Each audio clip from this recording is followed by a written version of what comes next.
Elisa Lam est une étudiante canadienne d'origine hongkongaise. En janvier 2013, elle voyage aux États-Unis et se rend notamment à Los Angeles, où elle séjourne au Cecil Hotel.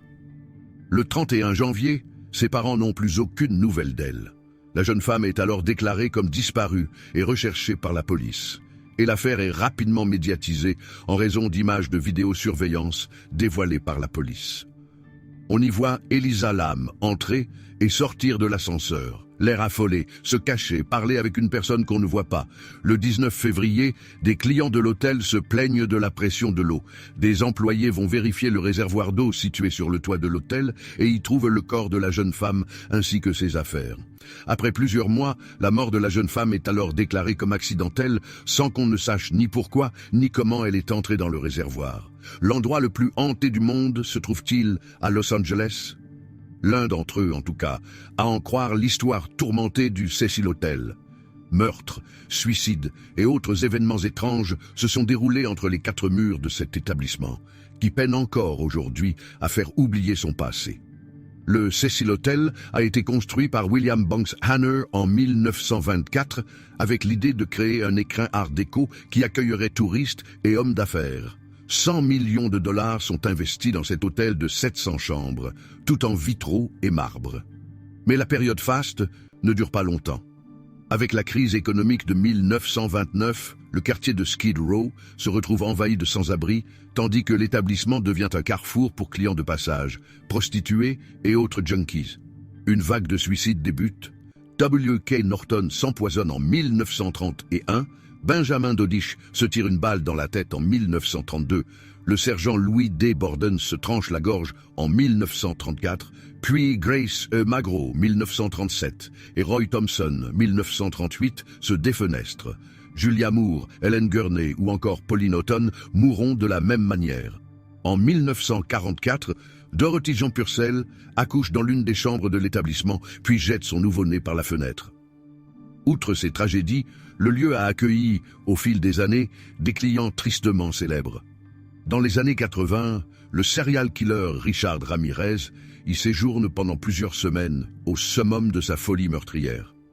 Avec 13 assassinats à son actif, le Night Stalker, comme on finit par le surnommer, a fait régner la terreur à Los Angeles de 1984 à 1985, pénétrant en pleine nuit dans le domicile de ses victimes pour les violer ou les tuer. À chaque décennie, son criminel. Dans les années 90, c'est l'Autrichien Jack Unterweger qui y réside, officiellement pour écrire un livre, officieusement pour s'attaquer aux prostituées du coin. Après avoir fait l'objet de rénovation en 2011, bénéficié d'un nouveau nom, Stay on Main Hotel, le lieu continue tout de même d'être rattrapé par sa malédiction. En 2013, le corps d'Elisa Lam est découvert sur le toit de l'établissement, dans l'un des réservoirs d'eau. Les clients s'étaient plaints que le liquide provenant du robinet était plus sombre qu'à l'accoutumée, que son goût était étrange. Quelques jours plus tôt, la police avait diffusé une vidéo de la jeune femme de 21 ans, sortant et entrant pendant plusieurs minutes dans un ascenseur, comme si elle était poursuivie. S'il a ensuite été révélé que la jeune femme souffrait d'un trouble bipolaire, cette information n'a pas empêché la machine à fantasmes de s'emballer. Ce sont ces images qui ont donné l'idée à Ryan Murphy, créateur d'American Horror Story, d'une 5e saison prenant pour cadre un hôtel.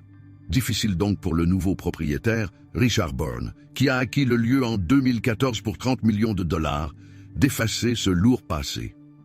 Mais ces images posent problème, la vidéo a été coupée. Ce timecode, où l'on voit les heures, minutes et secondes, a été pixelisé.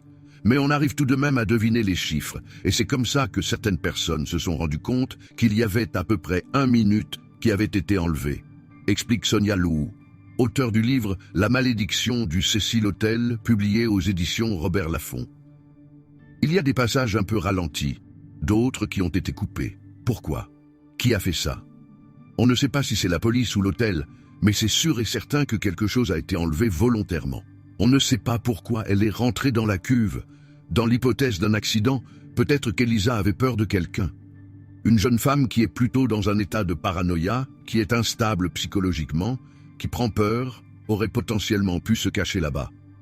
Malgré cela, les enquêteurs ne peuvent pas dire comment la jeune femme s'est retrouvée sur le toit de l'hôtel. Les caméras de vidéosurveillance ne l'ont pas filmé en train de sortir de l'ascenseur pour accéder au dernier étage. On a perdu sa trace dans ce qui est le 14e, en fait le 13e étage. Puisqu'aux États-Unis, on passe généralement du 12 au 14e étage parce que le 13e porte malheur. Cet hôtel a la réputation d'être hanté. Il y a eu des tueurs en série, des meurtres, des suicides. Il a une aura particulière, cet hôtel. La thèse officielle reste bien celle de l'accident. Dans ses écrits, Elisa Lam parlait souvent de sa maladie qui la faisait souffrir et douter. Elle écrivait « Est-ce que je deviendrai psychotique et pourrais me suicider ? J'en doute fort, je suis trop lâche. »